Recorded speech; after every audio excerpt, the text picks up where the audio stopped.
شروع اللہ کے نام سے جو بڑا مہربان نہایت رحم کرنے والا ہے۔ سلام ٹو مائی یوٹیوب فیملی۔ زمشا وائز میں خوش آمدید۔ خوفناک اوبر رائڈر، تحریر علی احمد۔ رات کے 2 بج رہے تھے۔ علی اپنی گاڑی کو اسلام آباد کی خالی اور ویران سڑکوں پر اس امید پر دوڑا رہا تھا کہ شاید کوئی سواری اوبر اپلیکیشن کا استعمال کرتے ہوئے اس سے رابطہ کر لے۔ رمضان المبارک کا آخری عشرہ جاری تھا اور عید آنے میں تقریباً 2 سے 3 دن ہی باقی تھے۔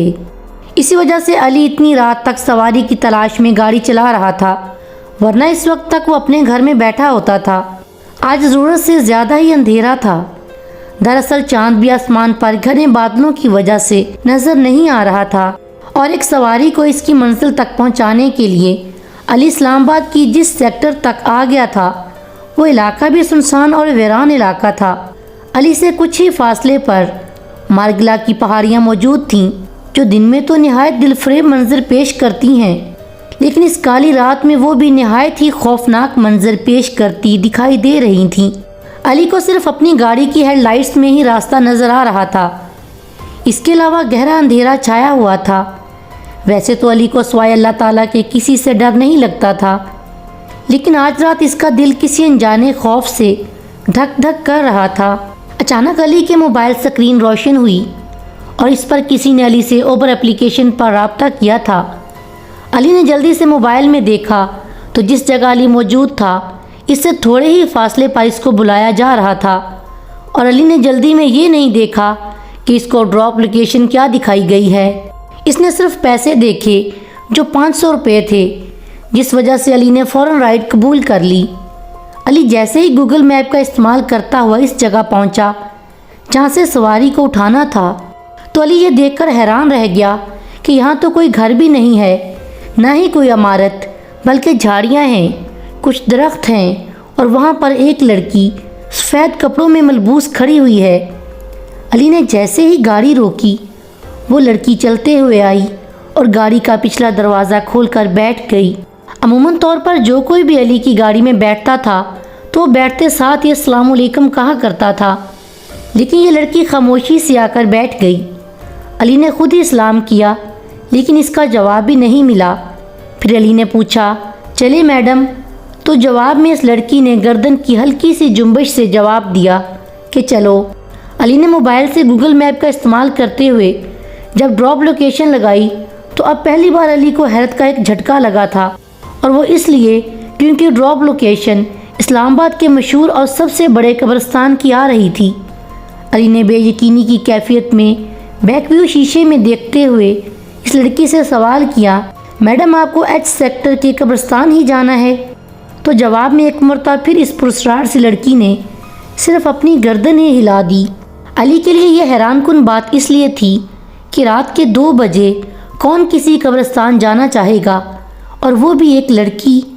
لیکن اب کچھ نہیں ہو سکتا تھا۔ علی نے گاڑی سٹارٹ کی اور منزل کی جانب روانہ ہو گیا۔ علی کو آج تک دیکھی ہوئی تمام ہارر فلموں اور ڈراموں کے مناظر یاد آ رہے تھے، جن کو وہ بار بار اپنے ذہن سے جھٹک رہا تھا، لیکن برے خیالات تھے کہ اس کا پیچھا چھوڑ ہی نہیں رہے تھے۔ ابھی چلتے ہوئے زیادہ دیر نہیں ہوئی تھی کہ علی کو ایک بابا جی نظر آئے جو سڑک کے کنارے فٹ پاتھ پر بیٹھے ہوئے تھے۔ ایک چیز جو قابل غور تھی وہ یہ کہ وہ بابا جی علی کی جانب ہی دیکھ رہے تھے، اور انہوں نے سفید رنگ کی چادر لپیٹی ہوئی تھی۔ خیر، علی نے دیکھی اندیکھی کرتے ہوئے گاڑی آگے بڑھا دی۔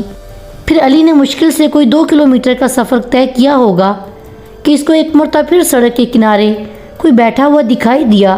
قریب جانے پر علی کو حیرت و خوف کا ایک شدید جھٹکا لگا، کیونکہ یہ تو وہی بابا جی تھے جن کو علی پیچھے دیکھ کر آ رہا تھا، اور یہ اب بھی بیٹھے ہوئے علی کو ہی گھور رہے تھے۔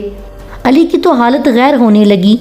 خیر، علی نے اپنا دماغ کو جھٹکتے ہوئے آگے بڑھنا ہی مناسب سمجھا، لیکن ابھی مزید 3 سے 4 کلومیٹر آگے گیا تھا تو علی کو دوبارہ وہی بابا جی سڑک کے کنارے بیٹھے ہوئے اسی انداز میں اسی کو گھورتے ہوئے نظر آئے۔ اب تو علی کی بولتی بند ہو گئی۔ علی نے گھبرا کر پیچھے بیٹھی میڈم کو دیکھا اور ان سے پوچھا، میڈم جی آپ نے دیکھا یہ بابا جی بار بار نظر آ رہے ہیں؟ جس پر پہلی مرتبہ اس لڑکی نے مسکرا کر جواب دیا کہ آپ گھبرائیں نہیں، ایسا کچھ نہیں ہے، رات کافی زیادہ ہو گئی ہے اور آپ کافی تھک چکے ہیں، شاید اس لیے آپ کا دماغ آپ سے کھیل رہا ہے۔ علی نے بھی سوچا کہ ہو سکتا ہے ایسا ہی ہو، اور خیر اس کے بعد بابا جی بھی نظر نہیں آئے تو علی کو بھی اس بات کا یقین ہو گیا کہ یہ واقعی اس کی نظر کا دھوکہ تھا۔ خیر باقی راستہ کوئی غیر معمولی واقعہ پیش نہیں آیا اور علی قبرستان کے مرکزی دروازے تک پہنچ گیا۔ اس لڑکی نے علی کو اندر جانے کا بولا، جس پر علی نے گاڑی قبرستان کے اندر والی سڑک پر موڑ دی۔ جیسے جیسے یہ لوگ قبرستان میں اندر کی جانب جا رہے تھے، علی کو جیسے اس کی چھٹی حس بار بار یہ احساس دلا رہی تھی کہ علی معاملات گڑبڑ ہیں، مت جا اندر۔ علی نے اس لڑکی سے پوچھا کہ میڈم کتنا آگے جانا ہے؟ تو اس لڑکی نے کہا کہ بس تھوڑا اور پھر قبرستان کے بالکل درمیان میں اس لڑکی نے گاڑی روکنے کا بولا اور علی کو 500 کا کڑکتا ہوا نوٹ پکڑا کر وہ گاڑی سے اتری اور روڈ پر ایک جانب کو چل دی۔ علی نے بھی فوری طور پر گاڑی موڑی اور موڑتے ساتھ ہی اس نے کچھ ایسا دیکھا کہ اس کے اوسان ہی خطا ہو گئے۔ اس نے کیا دیکھا کہ جس لڑکی کو علی نے ابھی ابھی اتارا ہے وہ لڑکی سڑک پر چلتے ہوئے جا رہی تھی اور علی کی نظروں کے عین سامنے وہ دیکھتے ہی دیکھتے غائب ہو گئی، بالکل ایسے جیسے وہ وہاں تھی ہی نہیں۔ علی نے زندگی میں کبھی ایسا کچھ نہیں دیکھا تھا۔ یہ دیکھتے ساتھ ہی اس کو تو ہارٹ اٹیک آتے آتے بچا۔ علی نے گاڑی کے ایکسیلیٹر پر پاؤں رکھا اور گاڑی دوڑا دی، لیکن یہ تو کچھ نہیں ہوا تھا، ابھی تو اور بھی کچھ باقی تھا۔ گاڑی چلاتے ہوئے علی کو محسوس ہوا کہ اس کی گاڑی کے ساتھ ساتھ کوئی اور بھی ہے جو چل رہا ہے، اور جب علی نے اپنی بائیں جانب دیکھا تو علی کا خون جمتا ہوا محسوس ہوا، کیونکہ علی کی گاڑی کے بالکل ساتھ ساتھ وہی لڑکی ہوا میں تیرتی ہوئی جا رہی تھی۔ علی تو بے ہوش ہوتے ہوتے بچا، لیکن اس نے اپنے حواس پر قابو رکھا اور اس کے دماغ میں اللہ تعالیٰ نے ایک خیال دیا اور اس نے فوری طور پر گاڑی کا ریڈیو آن کیا۔ اس میں تلاوت قرآن پاک لگی ہوئی تھی۔ علی نے وہ لگا کر آواز اونچی کر دی اور تلاوت لگنے کی دیر تھی وہ لڑکی بھیانک آواز میں چیخنے لگی اور غائب ہو گئی۔ علی قبرستان سے باہر نکل آیا، لیکن اس نے گاڑی روکی نہیں، بلکہ گاڑی دوڑاتا ہوا سیدھا گھر پہنچ کر دم لیا۔ گھر پہنچتے ساتھ ہی علی کو شدید بخار چڑھ گیا۔ گھر والے بھی سمجھ نہیں سکے کہ اسے ہوا کیا ہے۔ طبیعت خراب ہونے کے باعث اس کا ایک روزہ بھی قضا ہو گیا، اور جب وہ سویا تو عالم خواب میں اس نے کیا دیکھا کہ وہی بابا جی آئے ہیں اور علی سے کہتے ہیں کہ بیٹا پریشان مت ہو، اللہ تعالیٰ نے تمہیں بچا لیا ہے۔ میں اللہ تعالیٰ کا بھیجا ہوا ایک بندہ تھا جو تمہیں آگاہ کرنا چاہ رہا تھا کہ تم خطرے میں ہو، مگر ناکام رہا، اور اگر تم نے تلاوت قرآن پاک نہ چلائی ہوتی تو وہ چڑیل تمہیں مار دیتی۔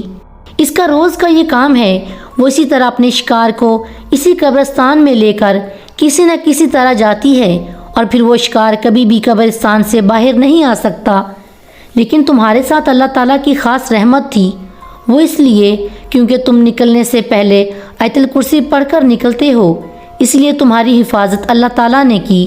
اور اس کے ساتھ ہی علی کی آنکھ کھل گئی، وہ پسینے میں شرابور تھا اور اس کا بخار بھی اتر گیا تھا۔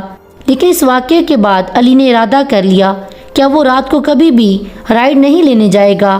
دوستو یہ ایک سچی کہانی ہے، اور ہم سب کو چاہیے کہ گھر سے نکلتے وقت آیت الکرسی پڑھ کر نکلا کریں تاکہ اللہ تعالیٰ کی حفاظت میں چلے جائیں۔ بے شک اللہ کے کلام میں بے شمار طاقت ہے۔ اللہ ہم سب کو اپنے حفظ و ایمان میں رکھے، آمین۔ ابھی اتنی اچھی لگی ہو تو لائک شیئر سبسکرائب